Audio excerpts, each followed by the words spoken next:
Baik, bismillahirrahmanirrahim. Assalamualaikum warahmatullahi wabarakatuh. Puji syukur kita panjatkan kehadirat Allah Subhanahu wa Ta'ala atas kenikmatan yang telah diberikan kepada kita semua, sehingga pada hari ini kita masih diberi kesempatan, kesehatan untuk menjalankan pembelajaran bahasa Indonesia. Salawat serta salam tak lupa kita kirimkan kepada junjungan kita Nabi Muhammad SAW, Nabi yang telah membawa kita dari alam kegelapan menuju ke alam yang terang benderang seperti sekarang ini.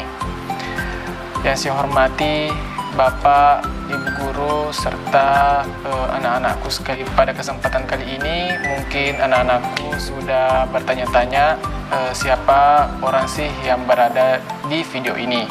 Kenapa sih ada orang yang masuk ke grup bahasa Indonesia di kelas kita? Di awal video kali ini Bapak akan memberikan sedikit penjelasan mengenai hal tersebut. Tapi sebelum itu Bapak akan memperkenalkan diri terlebih dahulu kepada anak-anakku sekalian.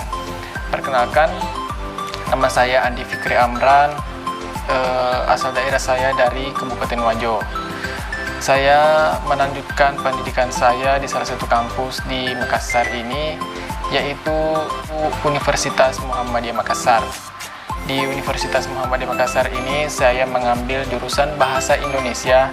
Nah, dengan itulah saya mengambil pelajaran Bahasa Indonesia untuk mengajarkan sesuai dengan jurusan yang saya ambil di Unismu. Di pembelajaran hari ini kita akan membahas mengenai pidato persuasif. Ibu kita, Ibu Sanawati SPD, sudah menjelaskan kepada anak-anakku sekalian mengenai pidato persuasif ini. Tetapi Bapak di sini akan sedikit merefresh ingatan anak-anakku sekalian mengenai pidato persuasif. Nah, kita harus mengetahui terlebih dahulu apa yang dimaksud dengan pidato persuasif. Pidato persuasif itu adalah pidato yang bersifat menghimbau atau mengajak masyarakat untuk berbuat suatu hal yang berguna bagi kehidupan. Pidato persuasif merupakan satu di antara cara menggerakkan masyarakat untuk berbuat lebih baik dan lebih kreatif. Jadi, pidato persuasif ini sifatnya sama dengan definisinya, yaitu mengajak, mempengaruhi, dan menghimbau pendengar untuk melakukan hal yang dianggap bermanfaat bagi kepentingan bersama. Nah, adapun ciri-ciri dari pidato persuasif ini, yang pertama yaitu bersifat mendorong dan mengajak. Nah, apabila ada seseorang yang lagi melakukan pidato dan orang tersebut mendorong dan mengajak, maka itu adalah masuk dari salah satu ciri-ciri pidato persuasif. Lalu ciri yang selanjutnya, reaksi yang diinginkan adalah membangkitkan emosi dan semangat. Nah, ciri yang selanjutnya yaitu menggunakan kalimat-kalimat yang bersifat membangun.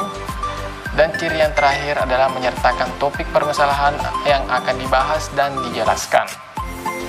Nah, dari sini sudah ada gambaran sedikit ya mengenai pidato persuasif ini, di mana apabila kita mendengar seseorang yang lagi berpidato dan mendapatkan ciri-ciri yang Bapak sebutkan tadi, maka itu sudah termasuk dalam kategori pidato persuasif. Nah, lanjut tujuan dari pidato persuasif. Pidato persuasif bertujuan ingin mengajak atau membujuk seseorang agar bersikap lebih baik lagi ke sesama manusia lainnya.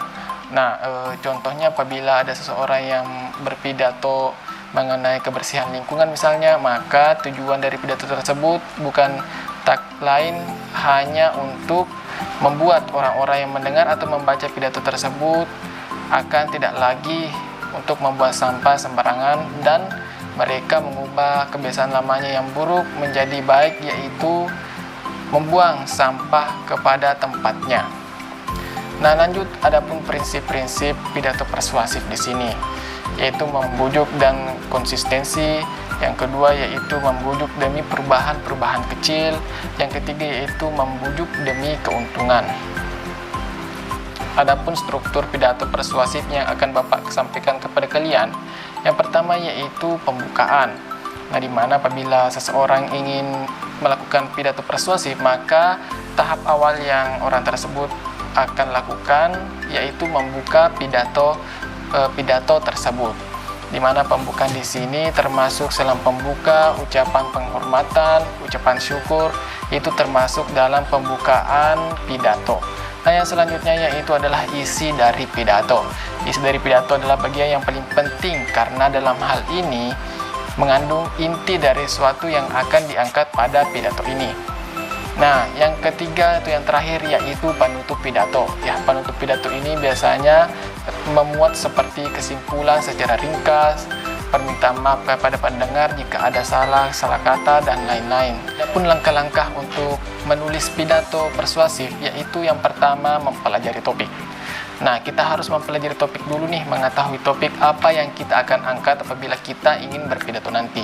Nah, yang kedua yaitu pahami tujuan. Nah, kita harus ketahui nih apa tujuan kita untuk mengangkat tema atau topik tersebut. Pastikan tujuan yang ingin dicapai dapat dipahami dan sesuai dengan urgensi topik. Nah, yang ketiga yaitu pahami audiens. Pelajari siapa audiens yang akan mendengarkan pidato kita. Setiap audiens memiliki kebutuhan tersendiri. Apabila kita ingin membuat pidato dengan dihadapkan kepada orang-orang yang lebih dewasa, maka kita bisa mengangkat tema atau topik mengenai hal yang membuat orang-orang dewasa tertarik. Sebaliknya juga apabila kita berpidato di depan anak-anak, maka kita menggunakan kata-kata yang mudah dipahami dan mengangkat topik-topik yang sesuai dengan umur anak-anak. Saya harap apabila anak-anakku sekalian masih menonton video ini, saya berharap anak-anakku sudah mengetahui apa pengertian dari pidato persuasif, apa ciri-cirinya, apa struktur dari pidato persuasif, bagaimana cara membuat pidato persuasif. Saya harap adik-adik tidak men-skip video ini dan adik-adik memperhatikan mencatat setiap inti-inti yang saya sampaikan di video kali ini. Nah, selanjutnya saya akan memberikan contoh pidato persuasif kepada adik-adik yang pernah Bapak buat di beberapa hari yang lalu. Silahkan disimak videonya dan mudah-mudahan dapat melihat ciri-ciri, struktur, dan lain-lain yang saya jelaskan tadi di dalam isi pidato yang Bapak akan putar sesaat lagi. Nah, silahkan dilihat. Selamat menonton. Bismillahirrahmanirrahim. Assalamualaikum warahmatullahi wabarakatuh. Yang saya hormati Ibu Mata Pelajaran Bahasa Indonesia, Ibu Sanawati SPD, serta adik-adik yang saya sayangi dan saya banggakan. Pagi hari ini saya akan membahas mengenai pentingnya kebersihan lingkungan. Mengingat dampaknya yang juga berbahaya bagi kesehatan, kita semua tentu masih mengingat dengan jelas wabah yang mematikan dan menakutkan di seluruh dunia ini. Wabah yang disebabkan oleh virus COVID-19 memang sangat berbahaya namun tetap dapat diatasi. Meski belum ditemukan obatnya, tetapi kita semua dapat mencegahnya sedini mungkin, yakni dengan menjaga kebersihan diri dan lingkungan sekitar. Hindari atau bersihkan area yang mudah dijangkit oleh kuman, bakteri, dan virus berbahaya lainnya.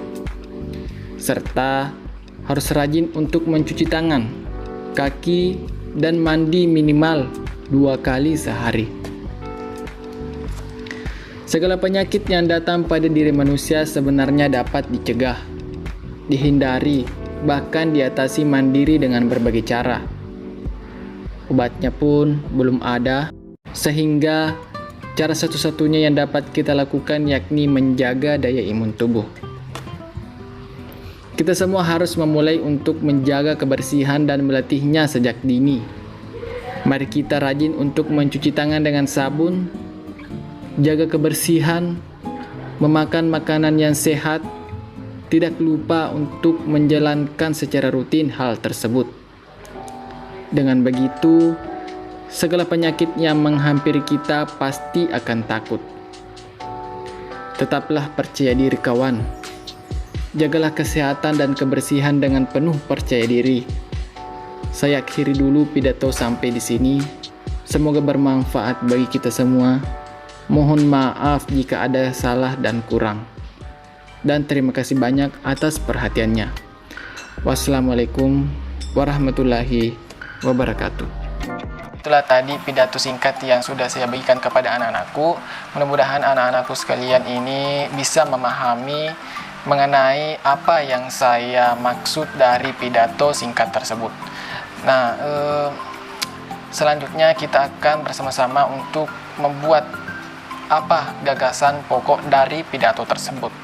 Nah, gagasan ini biasa juga disebut dengan ide pokok, di mana ide pokok itu adalah salah satu ide yang diangkat oleh sang penulis untuk dibahas di pidato nanti. Nah, adapun ide pokok di dalam pidato tadi atau dalam pidato Bapak yang tadi ialah pentingnya untuk menjaga kebersihan diri dan kebersihan lingkungan. Yang selanjutnya, tujuan. Apa sih tujuan saya menulis pidato tersebut? Tujuan saya untuk menulis pidato tersebut untuk menyadarkan para pembaca atau para pendengar agar mereka lebih giat atau lebih disiplin lagi dalam menjaga kebersihan diri dan kebersihan lingkungan. Kita tidak boleh menganggap remeh hal sekecil itu, dikarenakan kita ketahui bersama bahwa di masa pandemi ini kebersihan diri dan kebersihan lingkungan itu sangat-sangat harus diperhatikan. Adapun pesan yang dapat diambil dari pidato singkat tadi ialah kita harusnya bisa untuk mempertahankan hidup bersih, mempertahankan tubuh yang bersih, lingkungan yang bersih di sekeliling kita. Jangan hanya pada saat COVID, tetapi saya harap atau Bapak harap bahwa setelah COVID ini selesai, kita semua, anak-anakku semua tetap menjaga kebersihan diri dan kebersihan lingkungan. Nah, mungkin itu sedikit materi yang sempat Bapak sampaikan untuk hari ini. Mudah-mudahan anak-anakku sekalian itu ada yang sedikit dipahami, ada yang sedikit nyantol di pikiran anak-anakku dan diingat dan bisa diterapkan di kehidupan sehari-hari. Mohon maaf apabila Bapak memiliki kesalahan dalam berkata-kata. Mudah-mudahan ini bisa jadi ladang pahala bagi kita semua. Assalamualaikum warahmatullahi wabarakatuh.